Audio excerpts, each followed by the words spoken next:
सदन के अंदर हंगामा पहले ही हो रहा था और अब पहले एक किताब पे चर्चा हो रही थी, अब 41 किताबों पे चर्चा हो रही है और आपने कुछ ऐसा बोल दिया जिसके बाद कांग्रेस तो बहुत भड़क गई है।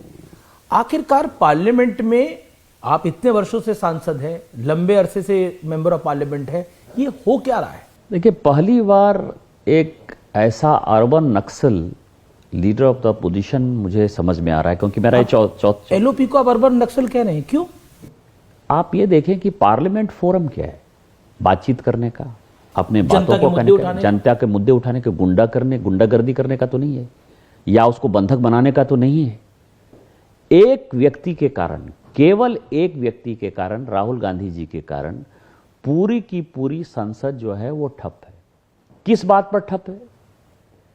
एक ऐसी किताब जो कभी छपी ही नहीं।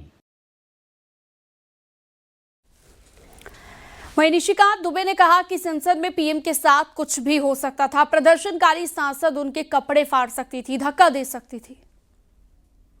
एक बहुत बड़ा आरोप लगा और जो स्पीकर साहब के हवाले से मैं बोल रहा हूं, स्पीकर ओम बिरला ने जानकारी दी कि पुख्ता खबर मिली थी कि कांग्रेस के कई सांसद, खासकर पर वुमेन मेंबर ऑफ पार्लियामेंट, प्रधानमंत्री की कुर्सी के पास पहुंचकर कोई अप्रत्याशित घटना कर सकते थे। ये बहुत बड़े मायने हैं। कांग्रेस कह रही है प्रधानमंत्री अगर सदन में सुरक्षित नहीं है, वुमेन एमपीज के बीच में सुरक्षित नहीं है, तो कहां सुरक्षित है? कांग्रेस कह रही है कि ये क्यों कहा जा रहा है? ये फैक्ट है कि वो कोई भी दुर्भाग्यपूर्ण घटना प्रधानमंत्री जी के साथ करना चाहते थे। धक्का दे सकते थे, कपड़े फाड़ सकते थे, प्रधानमंत्री जी के ऊपर उल्टे पुल्टे आरोप लगा सकते थे, कुछ भी हो सकता था। लेकिन मेरा ये व्यक्तिगत मानना है, भारतीय जनता पार्टी के कार्यकर्ता होने के नाते, कि प्रधानमंत्री जी को वहां आना चाहिए था।